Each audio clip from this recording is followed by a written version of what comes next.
Hello guys, magandang araw. So ngayon magre-release ako ng video tutorial kung paano gumawa ng piso wifi So ito po yung ginagamit ko sa aking personal at sa mga binibenta ko na piso wifi window machine.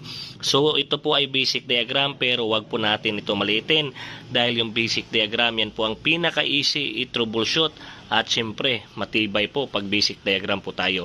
So wag kayong mag-alala dahil lahat po ng materials na yan is i-mention po natin at syempre ilalagay ko yung link kung saan mabibili para isang store na lang po yung mabilhan natin So ngayon ipakilala ko sa inyo yung mga materials. So yung una natin na pinakakailangan is yung ating source, yung power supply 12 volts, pwede rin yung centralized depende sa available. At yung pangalawa is yung ating lead frame light disenyo ng queen slot yung umiilaw para pang-akit ng client, syempre para dumami yung ating client. Then yung kaniyang wire, ito po is papunta sa ating board So mamaya i-explain ko kung paano yan gamitin. At ito naman pangatlo is DuPont wire. Yan, dalawa lang yung kailangan natin dahil sa build na to is dalawang wire lang yung idudugtong natin. Ito naman yung pang-apat is yung module 12 volts to 5 volts. Yan. At syempre yung ating motherboard Orange Pi 1 gig RAM So pwede rin gamitin yung Raspberry Pi sa ating setup So the same pin yung gagamitin. At ito is memory card 16 gig class 10 Sa mga may personal computer po dyan, advantage po sa inyo ang pag-assemble ng piso wifi window machine dahil may video tutorial po ako paano pag-flash ng image or firmware ng piso wifi window machine.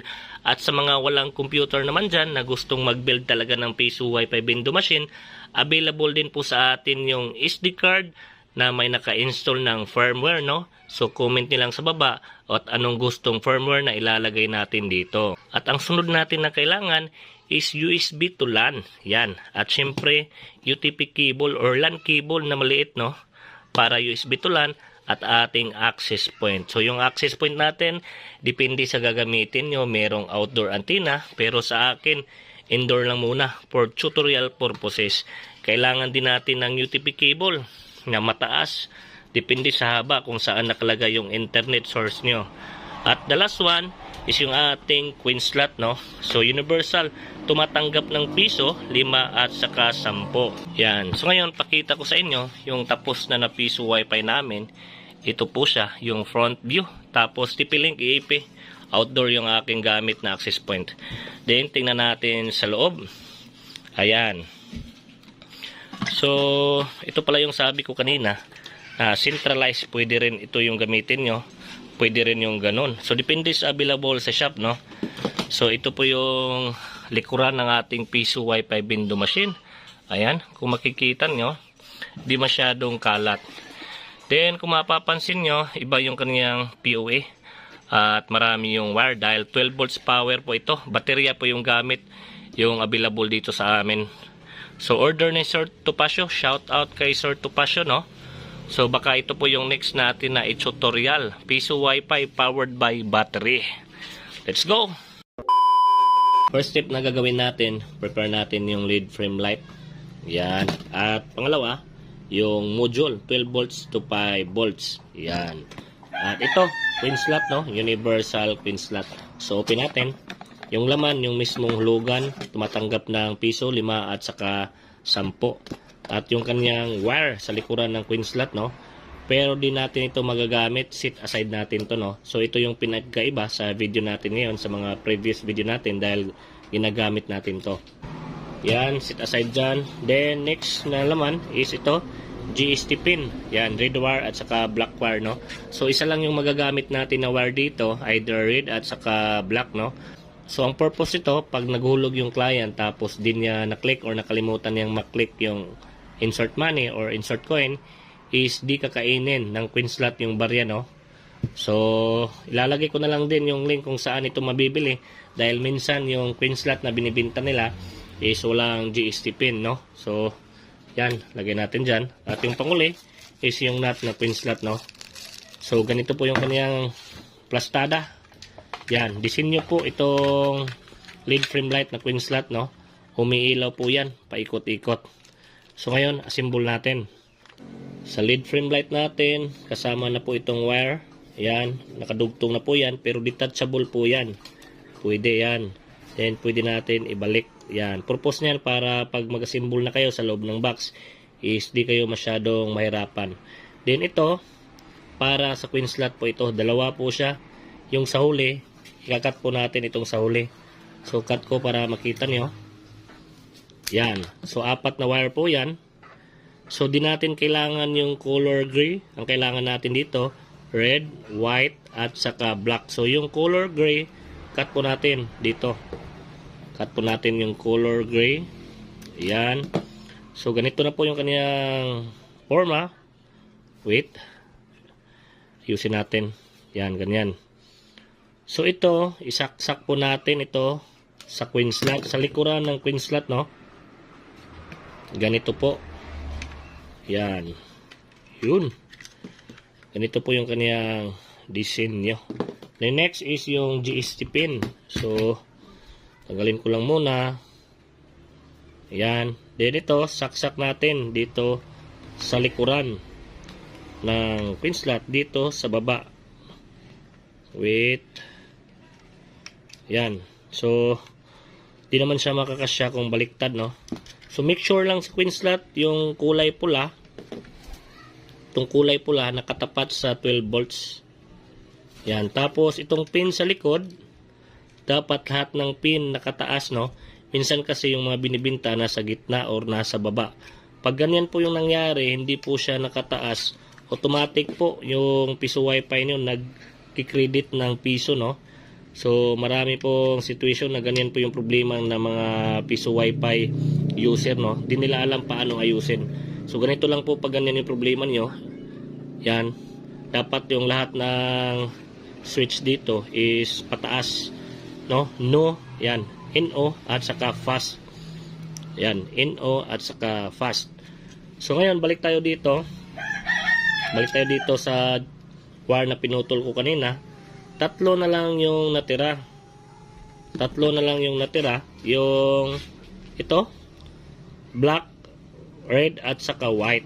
So, lapag muna natin para di kayo malito, no? So, yung GST pin, ayan, compress muna dahil mamaya pa natin yan magagamit. Then, dito sa queen slot, yung wire sa likod ng queen slot is tatlo na yung bakante, no? Yung pinutol kanina.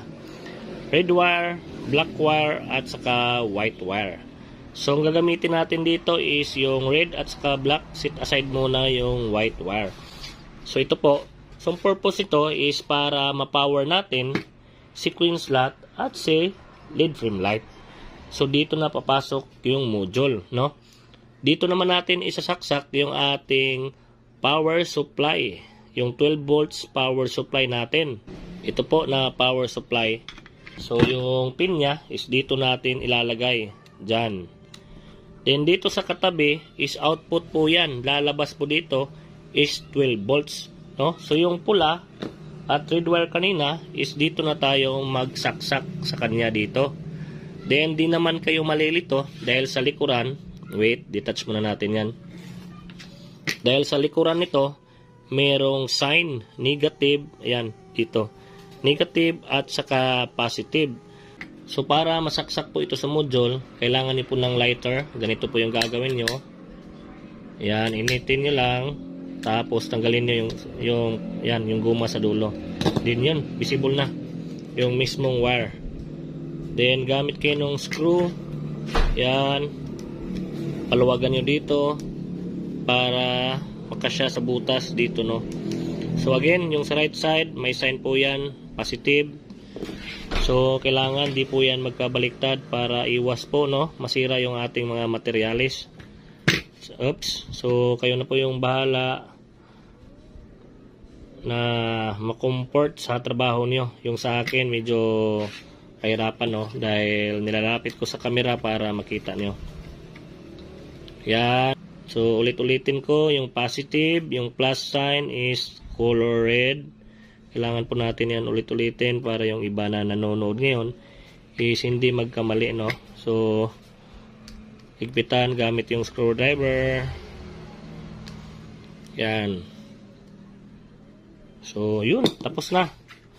Assemble na. Pag sinaksak po natin dito yung adapter, Tapos ito sa kuryente is magpa-power na yung pin slot at saka itong LED frame light. So mamaya na natin yan gagawin. Continue natin, no?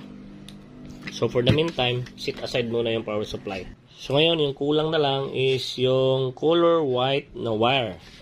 So ang purpose po nito, ito po yung magiging messenger natin sa ating queen slot, no?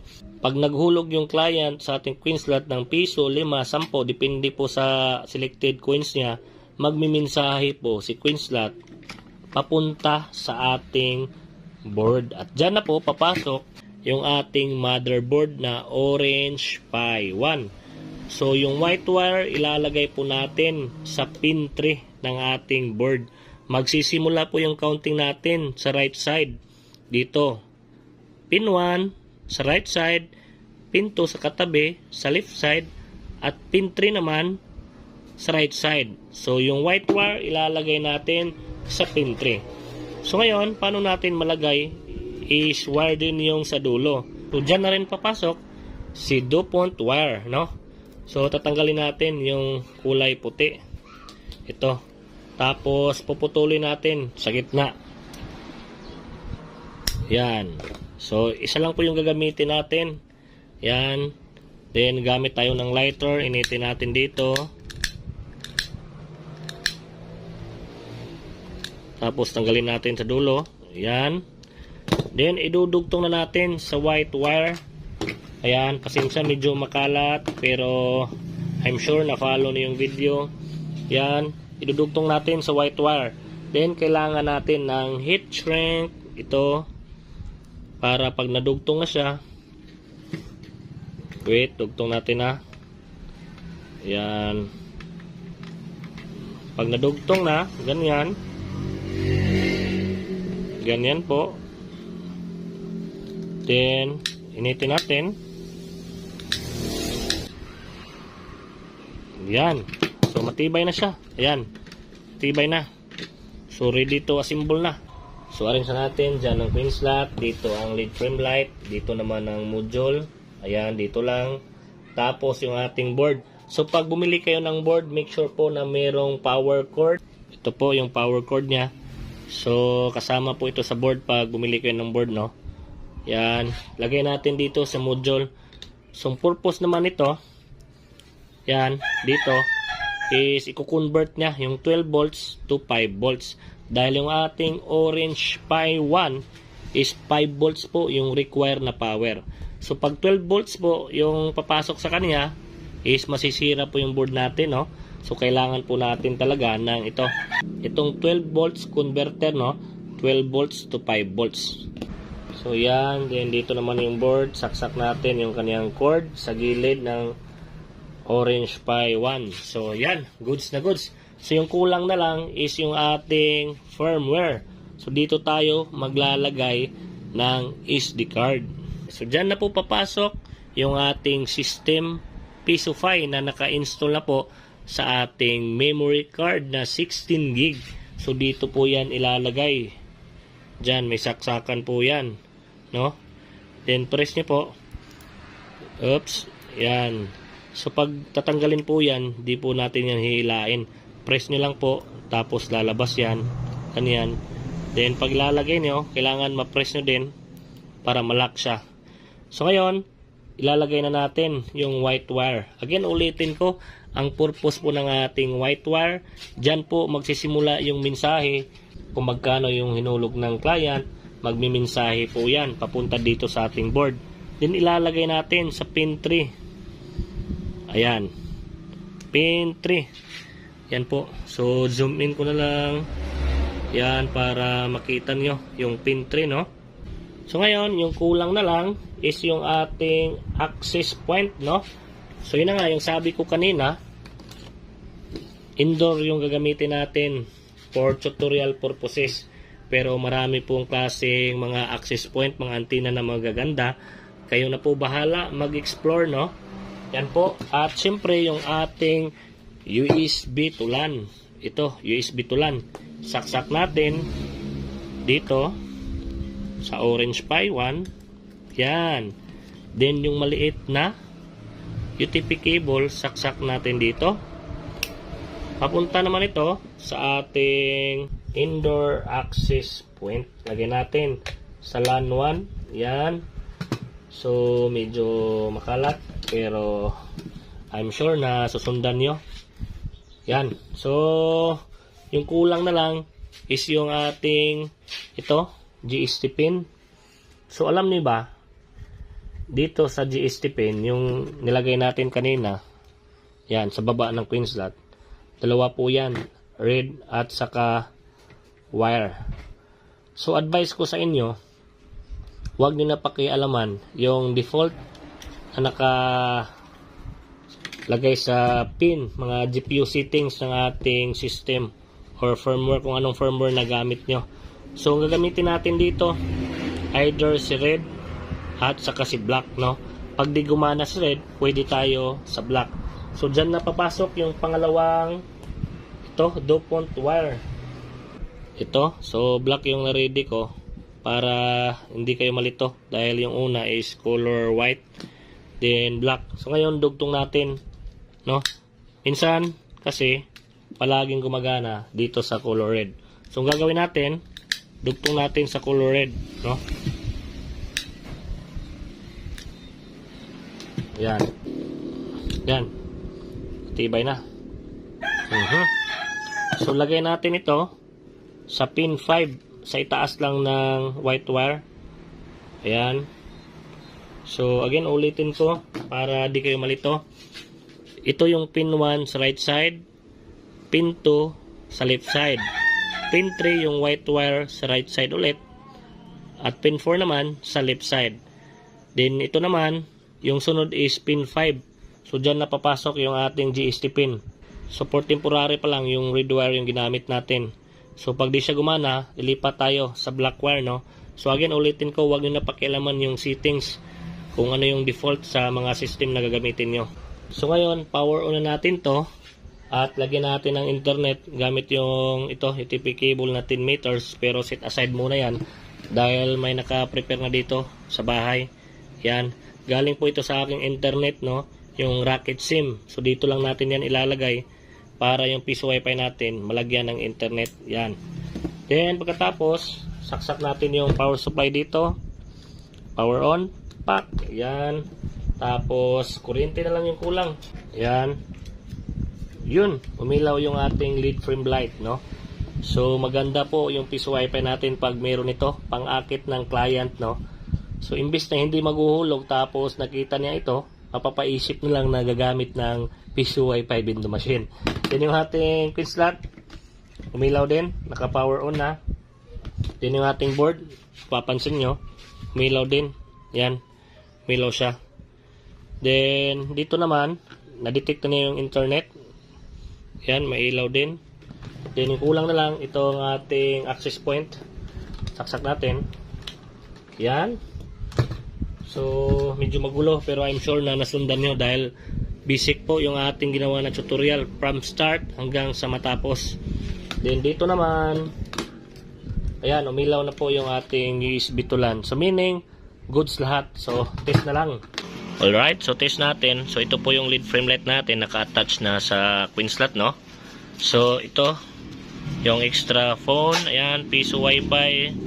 Connect tayo sa piso wifi window machine. Yan, connected po at nag-redirect sa portal. So, yung gamit ko na system is Fisofy system, no? So, available po yung mga license ng firmware sa atin, Fisofy, LPB, Wi-Fi ng bayan. So, message lang po, yung presyo ng Fisofy is 900 pesos, LPB 900 pesos, at Wi-Fi ng bayan is 600 pesos. So, sa mga gusto mag-build, available po sa atin yung mga license. Message mo lang ako sa aking Facebook page, Yamwas TV Official. So, ngayon, ititest natin ito, 10 pesos. So, again, yung ginamit natin sa likod na GST pin is yung kulay pula. Papunta naman sa pin 5. So, titingnan natin kung kakain ba siya ng barya na di pa natin na-click yung insert coin. Ayan, 10 pesos. So, ayan, hindi po kinakain. So, yung 5 pesos. So, tama po yung ginamit ko, yung red wire. So, for example, is kinain siya. So, ang gagawin ko, lilipat ako sa black wire. Ito po yung gagamitin ko papunta sa pin 5. So yung settings ng active high, active low, wag nyo nang pakialaman. Dito lang kayo sa ito, GST pin. So nakadepende dito kung sa alin yung gagana. Kung gagana sa kulay red katulad sa akin, putulin nyo. Yung sa akin, putulin ko. Yan, so wala na yung black wire. So set aside na yan. Wait, na-press ko. So ngayon, continue natin. Ngayon, click natin yung insert coin. Ayan, nag-count siya. Hulugan natin ng 10 pesos. Ayan. Yun, nag-credit 10 pesos. Hulugan natin ng 5 pesos. Yun, 15 pesos. Go online. So, hulugan ulit natin na di ko na-press yung insert coin. So, ayan, di siya kinain. Alright, tamang-tama yung ating setup para ngayong taon. So, sa mga na-inspire sa ating tutorial, huwag kalimutang i-subscribe at click ang notification bell para ma-update kayo palagi.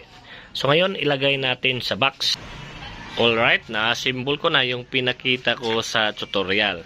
Then yung gamit ko na access point is TP-Link EP110, no? Ito yung pinaka-stable na access point na ginagamit ko. So saktong-sakto dahil may tumawag at bibili ng piso wifi. So ngayon, andito na siya, complete package na at ready to deliver, going to Shaton under ng Negros Oriental. So sa mga gusto mag-order ng piso wifi, pwede kayong bumili sa akin. At sa pangalawang piso wifi nyo, pwede nyo na gawin, no? Pwede na kayong mag-assemble at gayahin yung unang binili nyo na piso wifi. Gagayahin nyo lang kung paano ko nilagay sa loob. So, ito po. Ayan. Ayan po. Andito po yung ating adapter ng TP-Link EP110 at ating motherboard, no? So sa mga gusto mag-order, comment sa baba at pwede nyo rin ako makontak sa aking Facebook page, Yamwas TV Official. So hanggang dito na lang yung video natin. Sa mga gusto matuto gumawa ng piso wifi, pa-subscribe sa baba para pagdating ng panahon na ready na kayong gumawa is madali nyong makita yung aking YouTube channel. Maraming salamat!